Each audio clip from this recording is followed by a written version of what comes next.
Então, assim, então, eu não posso colocar a minha, mas o que eu quero comentar o Andy citou Maurício de Souza. Cara, eu não sei qual é a história real do Maurício de Souza, né? A gente conhece aí, né? A purpurina da coisa, né? O que eu conheço do Maurício de Souza, eu como um ancião aqui, um dinossauro, né? As historinhas que eu particularmente não gostava daquilo, né? Nunca gostei de Mônica Cebolinha. Eu gostava de um. Quando às vezes caía algum gibi na minha mão, cara, tinha as histórias do louco. Lembra aquele personagem do Maurício, o louco? Cara, aquela coisa, esse aí, cara, que legal. E aí, cara, hoje você vê. Outro dia eu fui no cinema, eu fui assim, Nosferatu, né?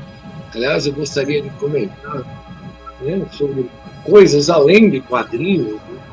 E, para mim, minha última experiência sensorial multimídia foi com o Nosferatu. Eu saí do cinema com um orgasmo.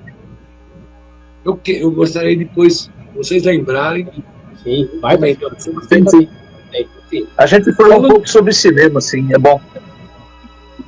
Cara, falando sobre o Maurício de Souza, no final da década de 80, até a segunda metade da década de 90, eu era projetista na Tectoy. Projetista de brinquedo. E, coincidentemente, a sede da Tectoy era a uma quadra dos estúdios de Maurício de Souza. Naquele momento, a Tectoy destruiu a hegemonia da Estrela, porque fez uma... O dono da Tectoy foi o cara mais visionário, empresário que eu já conheci na minha vida, pessoalmente. Um ser humano fantástico. Mas isso é uma longa história.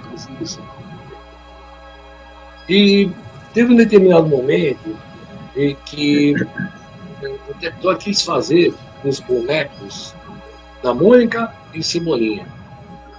Atravessei uma quadra e fui conversar com a Mônica de verdade, não a Mônica boneca, né?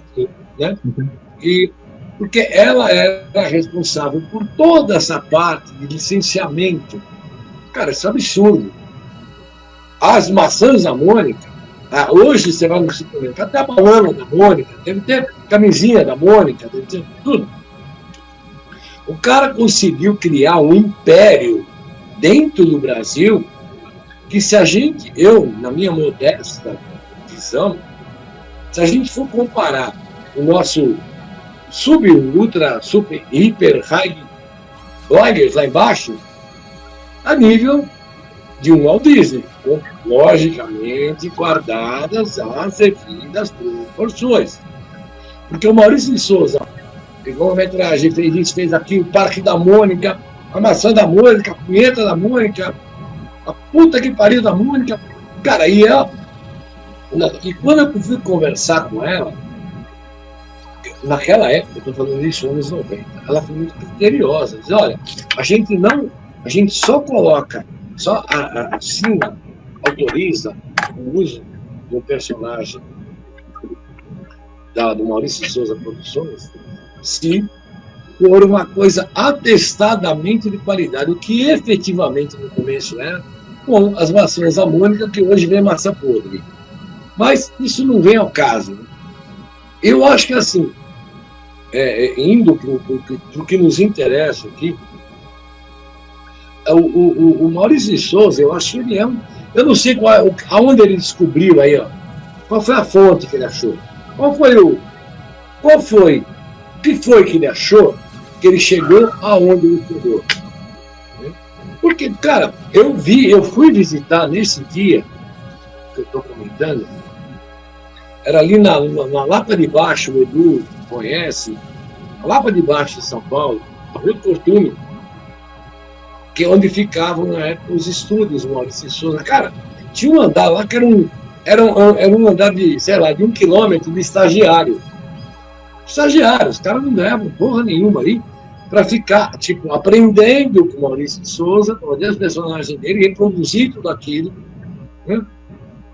Esses moleques, que a maioria era moleque, não tinha muito pelo que eu sei, não ganhavam porra nenhuma, e estavam ali produzindo. Quer dizer, efetivamente, o problema. Por que eu estou contando toda essa história? Por que eu estou contando tudo isso? Cara, porque na minha visão, como, vamos dizer, um consumidor de quadrinhos, que não é nem tão fanático, mas que eu gosto, sempre tive muita coisa. Né? O Edu já conhece minhas histórias, que já. Cara, de repente, será que as pessoas, o Anderson principalmente, né, colocou essa questão, depois eu vi, que aí eu vou deixar vocês comentando sobre isso, que eu vou lá preparar a mesa, acho que eu estou com fome, afinal de contas, chega lá na frente. Cara, até que ponto? Tipo, cria aquela coisa, cara, todo mundo quer ser o Maurício de Souza. Ele não vai vender a fórmula. Acontecer outro fenômeno, que não tem fenômeno, tem alguma coisa por trás disso, cara. E alguma coisa, talvez suja, talvez porca, eu não posso afirmar. Mas como a gente sabe que no Brasil, as pessoas que se dão bem financeiramente, em termos de. Geralmente, infelizmente, na maioria das vezes, tem alguma sujeira embaixo do tapete e que é tampado.